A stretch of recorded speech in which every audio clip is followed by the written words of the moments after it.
न तू है न मैं हूँ, मतलब कि हम दोनों समझो सागर की लहर है। हम थोड़े दिन के लिए यहाँ पृथ्वी पे है, ठीक है। तो एक सागर की लहर उठती है, दूसरी सागर की लहर उठती है और एक दूसरे के सामने देखती है, और फिर लेकिन ये सही रहता है। सागर है ना, वो एग्जाम्पल परफेक्ट बैठता है, लेकिन ये एग्जाम्पल भी छोटा पड़ जाता है उसको समझाने के लिए। ये इतनी बड़ी चीज़ है। तो अगर न तू है न मैं हूँ, ठीक है, ये अष्टवक्र कहते हैं ना, तो ये जगत है। हाँ। ठीक है। तो ये कहने का मतलब कह रहे हैं कि सागर के ऊपर करोड़ों हजारों लहरें दिख रही है, तो वो एक लहर दूसरी लहर को एक दूसरे से अलग समझती है। हाँ। तो एक लहर अगर दूसरे लहर से बात करे, अगर सत्संग चल रहा है, तो वो कहेगी ना तू हो है ना मैं हूँ, तू भी पानी है मैं भी पानी हूँ, तू भी सागर है मैं भी सागर हूँ, और तू ना तो लहर है ना मैं लहर हूँ, तू विराट समुद्र है और मैं भी विराट समुद्र हूँ, और तू और मैं एक है। आ रही समझ में बात? हाँ। दो लहरें बात कर रही है, तू और मैं अलग नहीं। तू और मैं अलग नहीं हूँ, ना तू लहर है ना मैं लहर हूँ, और तू भी पानी है मैं भी पानी हूँ, और तू भी विराट समुद्र है और मैं भी विराट समुद्र हूँ, और तीसरी बात, तू और मैं एक हूँ। इसको कहते सत्संग।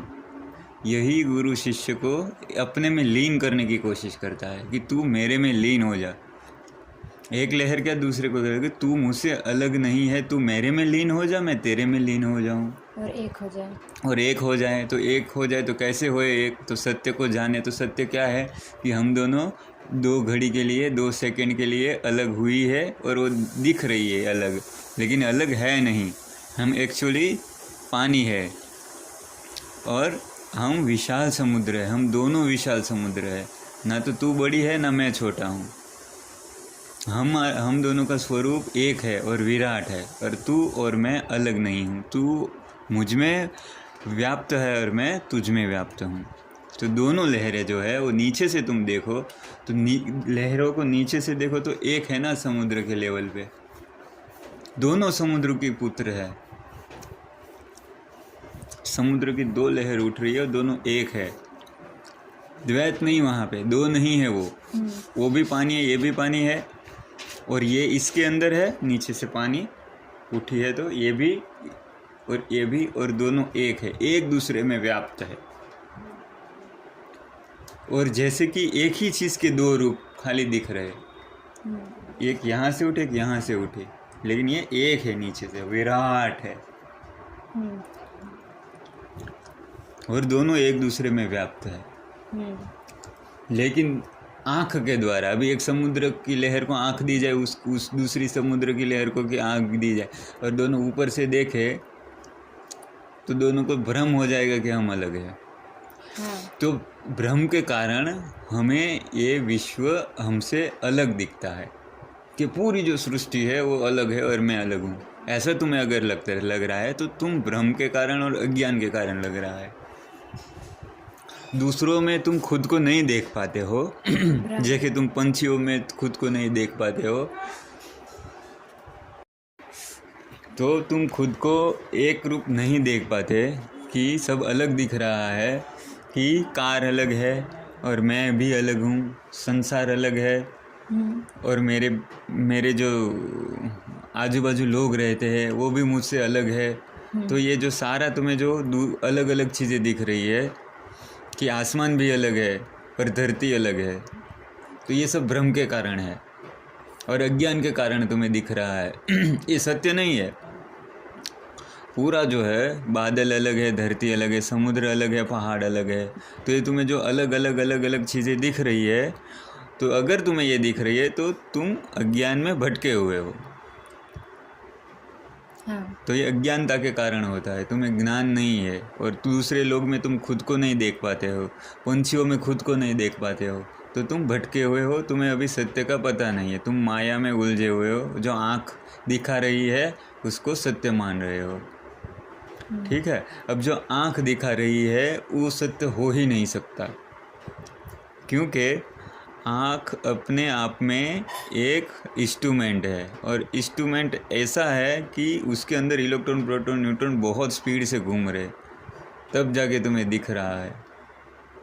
अब जो खुद में ही स्थिर नहीं है वो चीज़ तुम्हें कुछ और दिखा रही है, तो वो सत्य कैसे होगा?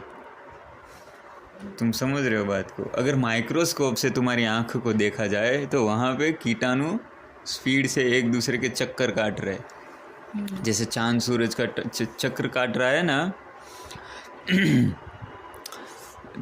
इलेक्ट्रॉन प्रोटॉन न्यूट्रॉन जो है, एटम है, वो एक दूसरे के चक्कर काटते हैं। तो ऐसे ही सूर्य जो है उसके चक्कर दूसरे ग्रह काटते हैं।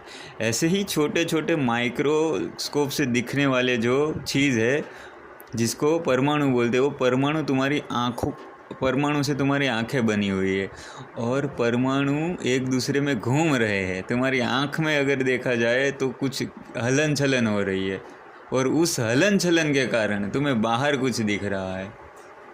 तो वो सत्य कैसे हो सकता है? कुछ समझ पल्ले में पड़ी? क्योंकि जिससे तुम देख रहे हो, जिस चीज़ से, उसमें ही गड़बड़ है। उसमें तुम देखोगे तो उधर कितनी हज़ारों की स्पीड से इलेक्ट्रॉन प्रोटॉन एक दूसरे के चक्कर काट रहे लगातार, फुल स्पीड में, तब उसके द्वारा तुम्हें कुछ दिख रहा है। जैसे कि तुम्हें एक चक्र दिख रहा है, गोल चक्र, सुदर्शन चक्र जैसा तुम्हें दिख रहा है, ठीक है? तो वो सत्य तुम मान लेते हो कि वो सत्य है, लेकिन वो वहाँ पे कोई चक्र है ही नहीं सुदर्शन जैसा। अगर तुम फैन का बटन ऑफ कर दो तो वहाँ पे तीन तुम्हें पंखे नज़र आएंगे, मतलब कि 3 पट्टी नज़र आएगी। कौन सी? लोखंड की पट्टी। तो सत्य क्या है? 3 लोखंड की पट्टी, ये सत्य है। लेकिन तुम्हें सुदर्शन चक्र दिख रहा है तो गड़बड़ है वो। तो स्पीड के कारण तुम्हें दिख रहा है, और अगर तुम ध्यान में उतरोगे तो तुम्हारी स्पीड कम हो जाती है एकदम, और जो सत्य है वो दिख जाता है। जैसे फैन को बंद करके, धीमा करके और धीमा करके फिर सत्य प्रकट होता है कि ये 3 लोखंड की पट्टी है, ये सुदर्शन चक्र नहीं है। ऐसे ही जब तुम ध्यान में उतरोगे, स्थिर होगे तो तुम्हें पूरी दुनिया जो है वो घूमती हुई नज़र आएगी कि ये बहुत स्पीड से सब घूम रहा है, इसलिए तुम्हें सब भ्रम हो रहा है कि ये सब दुनिया है। असल में यहाँ कुछ है ही नहीं। समझ में? असल में खाली परमाणु ही है। परमाणु सत्य है, बाकी सब नश्वर है।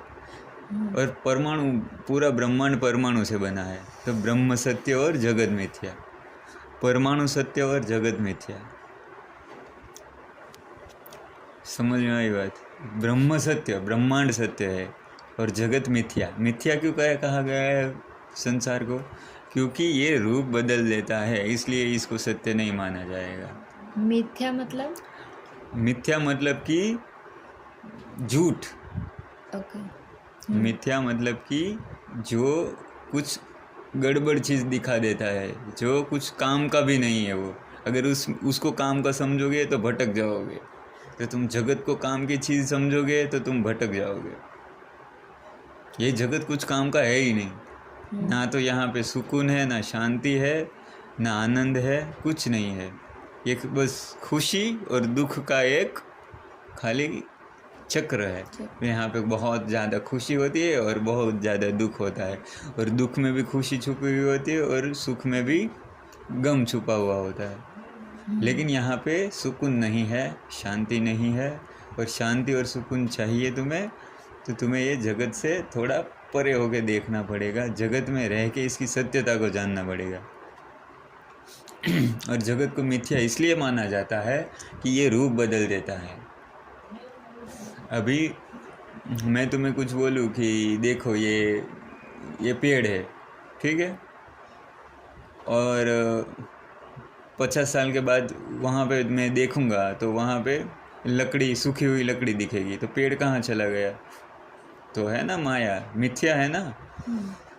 पेड़ है तो पेड़ ही दिखना चाहिए, चाहे 1000 साल के बाद देखो या करोड़ साल के बाद देखो। घर में बच्चा होता है, फिर वही घर में तुम दोबारा मेहमान बन के जाते हो तो बच्चा गायब होता है, फिर तुम ढूंढो, फिर तुम्हें वहाँ पे आदमी दिखता है, तो बच्चा कहाँ गया? तो हो गया ना भ्रम। तो मिथ्या है, तुम्हें जो दिख रहा है वो सत्य नहीं है। सत्य उसी को कहेंगे जो वैसा का वैसा बना रहे। और तुम 100 साल के बाद आओ तो वहाँ पे कुछ नहीं दिखेगा, तो बन गए बेवकूफ़। फिर तो उसको वो तो जल गया होगा, तो ख़त्म हो गया होगा। तो बन गए बेवकूफ़। और जब तुम खुद को भी देखते हो कि मैं इंसान हूँ और मैं यंग हूँ, तो ये भी बेवकूफ़ी है, ये भी माया है, क्योंकि 5-7 साल के बाद तुम बूढ़े हो जाओगे, फिर कहाँ गई जवानी। तो जो भी चीज़ तुम्हें दिख रही है वो लगातार चेंज हो रही है। जैसे तुम आँख खोली और तुम्हें हिरन दिखा, और आँख की ऐसे खाली आँख झपकी और वापस खुली तो हिरन गायब। हाँ तो हुआ ना भ्रम।